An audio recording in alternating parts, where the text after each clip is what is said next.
Mike Tyson, carnal, tenía apenas 21 años la noche en que se subió a un cuadrilátero de Las Vegas para enfrentar al hombre más grande que había cruzado su camino en toda su carrera profesional, un gigante de 2 metros con 1 centímetro de estatura que esa madrugada estuvo a nadita así, de mandar al caño la leyenda que apenas empezaba a construirse. Y no, mi buen, no te estoy metiendo un cuento inflado para ponerle drama al asunto. Te estoy hablando de una pelea real, documentada, filmada de principio a fin, que casi nadie recuerda hoy porque quedó sepultada bajo la sombra descomunal que proyectaba el propio Tyson en esa época. Esa noche, el monstruo que aterrorizaba a toda una división se llevó el susto más grande de su carrera hasta ese momento. Y aquí te voy a contar exactamente cómo pasó, quién era ese gigante que nadie recuerda, y por qué esa pelea, más que cualquier otra de su reinado temprano, dejó ver algo que el mundo entero todavía no había visto: que Mike Tyson también podía sangrar. Para entender lo que pasó esa madrugada, hay que entender primero quién era Tyson en ese momento exacto de su carrera. Porque el Tyson de 1987 no era el Tyson que la gente recuerda después, el de los escándalos, el de la mordida, el de los años de cárcel. Era algo distinto, algo más puro y, si se puede decir así, más aterrador todavía. Un muchacho de 21 años que en menos de 2 años como profesional ya había arrasado con una división completa de peso pesado. La más dura, la más peligrosa, la que llevaba décadas dominada por hombres mucho mayores, mucho más curtidos, mucho más grandes que él. Cargaba con 2 cinturones, el de la Organización Mundial de Boxeo y el de la Asociación Mundial, y los cargaba como quien carga algo que le pertenece por derecho de sangre y no por préstamo temporal. Su estilo no era el de un boxeador que pensaba la pelea desde afuera del ring, calculando, esperando.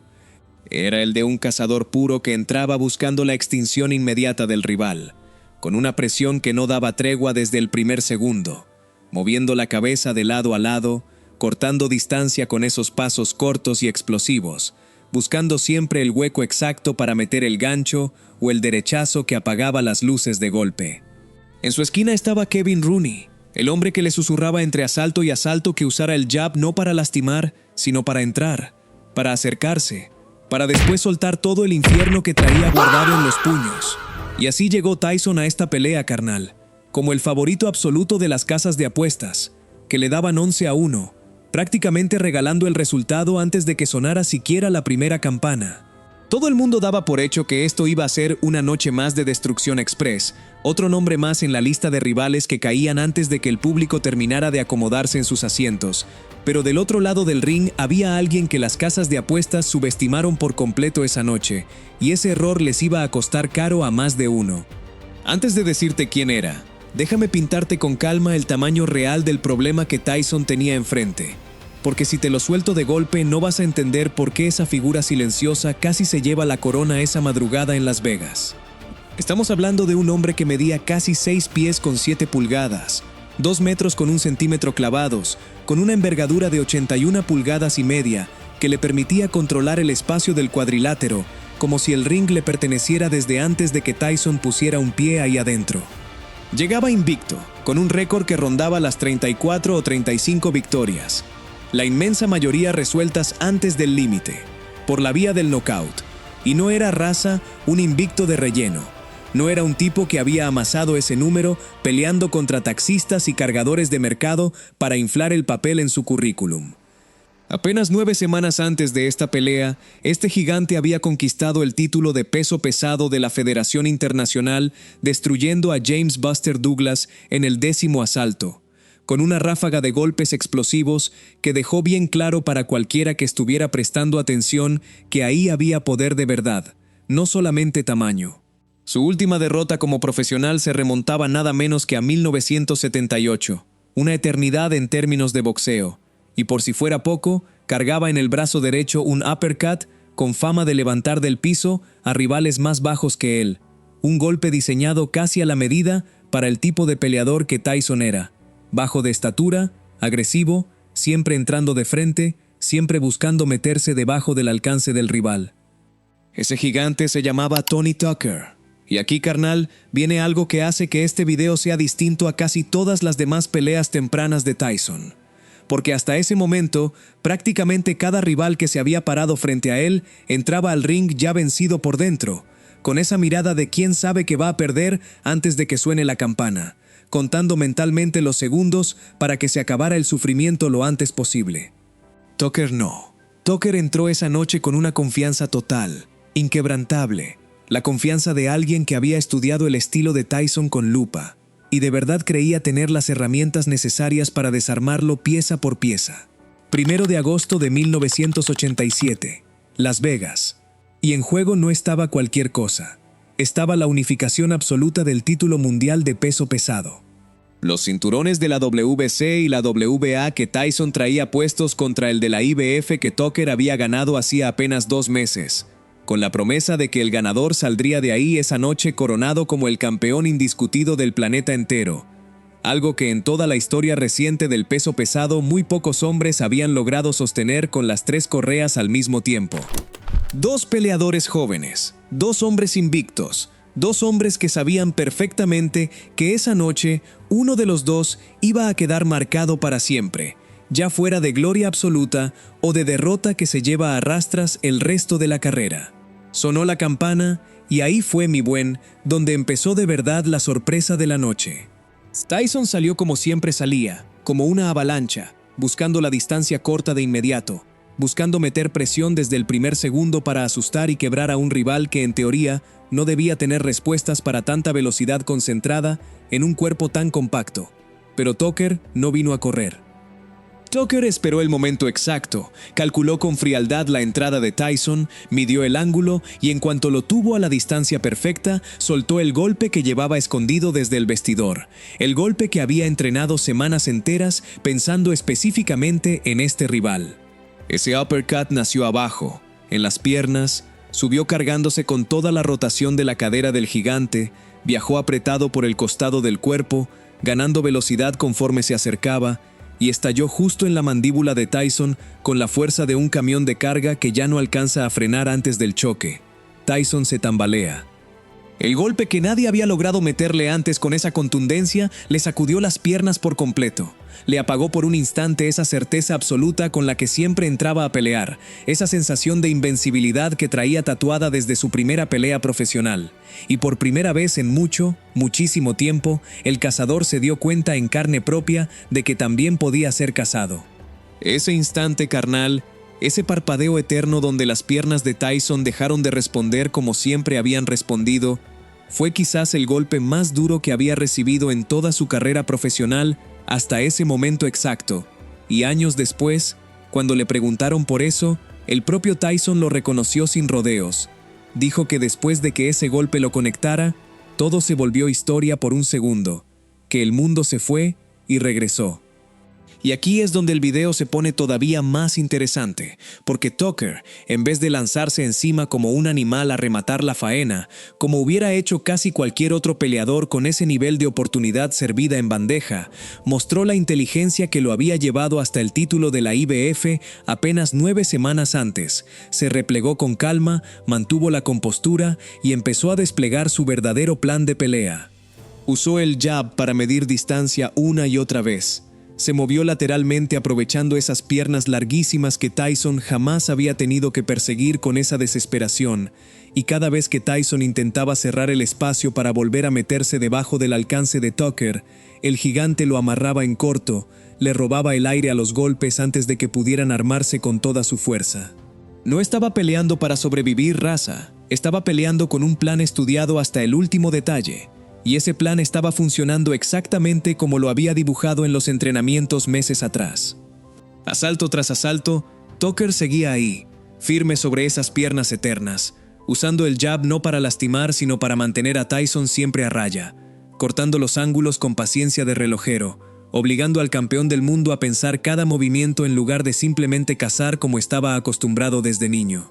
Tyson, por su lado, empezó a entender algo que probablemente nunca antes había tenido que aprender de esa manera tan cruda, que contra un gigante de ese tamaño y con ese alcance, un solo golpe de poder no iba a resolver la noche por sí solo. La estrategia de siempre, la de buscar el impacto único que apagara todo de un tajo, chocaba una y otra vez contra la envergadura descomunal de Tucker, contra su capacidad de mantenerse siempre fuera de distancia justo en el instante en que Tyson creía tenerlo enganchado. Y aún así, hay que decirlo con toda honestidad, compa, Tyson seguía siendo Tyson. Metía golpes al cuerpo que hacían que Tucker bajara la guardia por instantes muy breves. Conectaba derechazos secos que reafirmaban que ese uppercut inicial no lo había quebrado del todo por dentro, que seguía siendo el mismo animal peligroso de siempre, aunque ahora tuviera que pensar cada paso. Rooney, desde la esquina, no dejaba de insistirle en lo mismo, asalto tras asalto, que usara el jab para entrar, que bajara los golpes al cuerpo para minar las piernas larguísimas de Tucker, que no se quedara parado intercambiando golpe por golpe con alguien que sacaba ventaja precisamente de esos intercambios directos. Y a pesar del plan de Tucker funcionando de maravilla, cada asalto que pasaba dejaba algo cada vez más claro para todos los que estaban ahí presenciándolo. Esto no se iba a resolver rápido. Este video le iba a exigir a Tyson algo que muy pocas veces en su corta pero devastadora carrera había tenido que entregar, y esa cosa se llama paciencia. Cuarto asalto, quinto asalto, sexto asalto, y el gigante seguía en pie, seguía moviéndose. Seguía respondiendo con esa mano derecha que le había ganado ya el respeto de todos los presentes, incluido el propio Tyson, que empezaba a lanzar sus combinaciones con un cuidado distinto, con esa cautela que solamente aparece cuando un peleador reconoce, aunque sea en silencio, que tiene enfrente a alguien que de verdad puede lastimarlo. Los que estaban en el ringside empezaron a notar algo que nadie había visto en las peleas anteriores de Tyson: dudas breves, milésimas de segundo donde el campeón medía antes de entrar, donde ya no se lanzaba con la ceguera absoluta de sus peleas relámpago. Tucker, por su parte, seguía firme en su libreto, sin desviarse ni un centímetro del plan, consciente de que cada asalto que sobrevivía intacto era un asalto más que le acercaba a algo que nadie en el mundo del boxeo hubiera apostado ni con la vida: llevarse al invencible Mike Tyson hasta las tarjetas de los jueces. Y esto apenas es el comienzo del video, carnal, porque lo que viene a continuación es todavía más brutal que todo lo que te acabo de contar. Lo que sigue es el momento exacto en que Tyson se ve obligado a romper por completo su manera de pelear de siempre, a dejar de buscar el knockout de un solo golpe y empezar a construir la victoria asalto por asalto, con velocidad pura, con movimiento de cabeza constante, desgastando poco a poco a un gigante que se negaba con toda el alma a caer al piso. Y créeme, raza, que lo que pasó en esos últimos asaltos, con Tucker resistiendo hasta el límite de sus fuerzas, provocando incluso al propio Tyson para ganar segundos preciosos de descanso, es de lo más intenso que vas a escuchar contado sobre los primeros años de Tyson como profesional, de esos capítulos que casi nadie cuenta porque no terminan en un knockout espectacular, sino en algo mucho más raro dentro de su carrera: una guerra completa de 12 asaltos. Pero antes de meternos de lleno en esa parte del video, si estás viendo esto y todavía no le diste like ni te suscribiste al canal, dale ahora mismo y de paso activa la campanita, porque lo que viene se pone muchísimo, muchísimo mejor, y de verdad no te vas a querer perder ni un segundo de lo que sigue. Y fue justo ahí, carnal, en medio de esa resistencia que parecía no tener fin, donde Mike Tyson tuvo que hacer algo que muy pocas veces en su vida había tenido que hacer arriba de un ring: cambiar, no de rival, no de actitud, sino de plan completo, de cabeza, de forma de entender la pelea que tenía enfrente. Porque el Tyson que había llegado esa noche a Las Vegas era el Tyson que resolvía las cosas con un solo golpe, el que entraba, cargaba el brazo y esperaba que el rival cayera antes del segundo asalto. Y ese Tyson, contra Tucker, ya llevaba varios rounds estrellándose contra una pared que no se movía, contra un gigante que sabía exactamente cómo hacerse pequeño en los momentos justos y grande en los momentos que le convenían. Así que Rooney, desde la esquina, le repitió una y otra vez lo mismo, con esa voz ronca de entrenador que ya no está gritando instrucciones nuevas, sino recordándole al peleador lo que ya sabe hacer, pero que en el calor del momento se le olvida.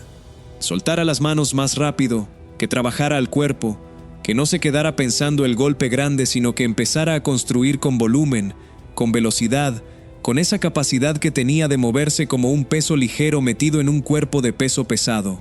Y Tyson escuchó. A partir de ahí la pelea cambió de ritmo por completo. Ya no era el Tyson cargando un solo trueno esperando el momento perfecto para soltarlo. Ahora era una ráfaga constante, entrando y saliendo, moviendo la cabeza de lado a lado antes de que Tucker pudiera medir el ángulo del jab, metiendo combinaciones cortas al cuerpo que empezaban a hacer mella en las costillas del gigante, obligándolo a bajar los codos, a perder por instantes esa postura perfecta que había mantenido desde el primer round. Cada gancho al hígado, cada derechazo corto a las costillas, era una gota más en un vaso que Tucker sabía que en algún momento se iba a desbordar, y aunque seguía respondiendo, aunque seguía usando el jab y el movimiento lateral que tanto le había funcionado en los primeros asaltos, empezaba a notarse algo distinto en su forma de moverse, menos elasticidad en las piernas, menos explosión en las salidas, la respiración empezando a pesarle un poco más entre intercambio e intercambio. El plan seguía siendo el mismo, seguía siendo boxear y no brawlear, pero mantenerlo durante tantos asaltos contra un peleador que ahora atacaba con volumen en lugar de esperar el golpe único, empezaba a costarle un precio que no se ve en las tarjetas de puntuación, pero que se siente en el cuerpo. Aún así, mi buen, y esto hay que decirlo con todo el respeto que se merece, Tucker no se vino abajo. Ahí está una de las cosas que hacen este video tan especial dentro de la carrera temprana de Tyson. En vez de derrumbarse ante el cambio de ritmo, el gigante se adaptó también. Empezó a mezclar los amarres con réplicas rápidas de derecha, esa mano que ya había demostrado desde el primer asalto que podía cambiar el curso de cualquier pelea si se descuidaba el respeto que merecía. Cada vez que Tyson se metía con esas combinaciones cortas, Tucker respondía con una contra rápida que le recordaba al campeón que ese uppercut inicial no había sido casualidad, que ahí seguía viva la amenaza, latente, esperando el mismo error que ya había cobrado una factura al principio de la noche. Y eso, raza, eso es lo que separa a un peleador cualquiera de alguien que de verdad merece estar parado frente al hombre más peligroso del mundo. La capacidad de seguir pensando incluso cuando el cuerpo ya empieza a pedir tregua. Los asaltos siguieron pasando, uno tras otro, y algo curioso empezó a suceder entre el público que llenaba la arena esa noche en Las Vegas. El silencio y la tensión que normalmente acompañaban las peleas de Tyson. Ese silencio de expectativa por ver caer al rival en cualquier segundo se transformó poco a poco en algo distinto, en ese respeto incómodo que solamente aparece cuando la gente presencia algo que no esperaba ver. Nadie había llevado a Tyson tan lejos en el reloj. Nadie lo había obligado a pensar tanto, a ajustar tanto, a sudar tanto sin poder resolver la pelea de un solo golpe. Y en medio de ese ambiente cargado de una tensión distinta, Tucker, con esa insolencia tranquila que ya había mostrado desde el arranque, se permitió incluso provocar al campeón en algunos intercambios, sacudir la cabeza como diciendo que no le había dolido, ganar segundos preciosos con ese lenguaje corporal que buscaba minar la confianza de Tyson tanto como cualquier golpe físico. Porque en el boxeo, carnal, a veces la guerra no se pelea únicamente con los puños, también se pelea con los ojos, con la actitud, con esa forma de decirle al rival sin palabras que uno sigue ahí, entero, sin miedo.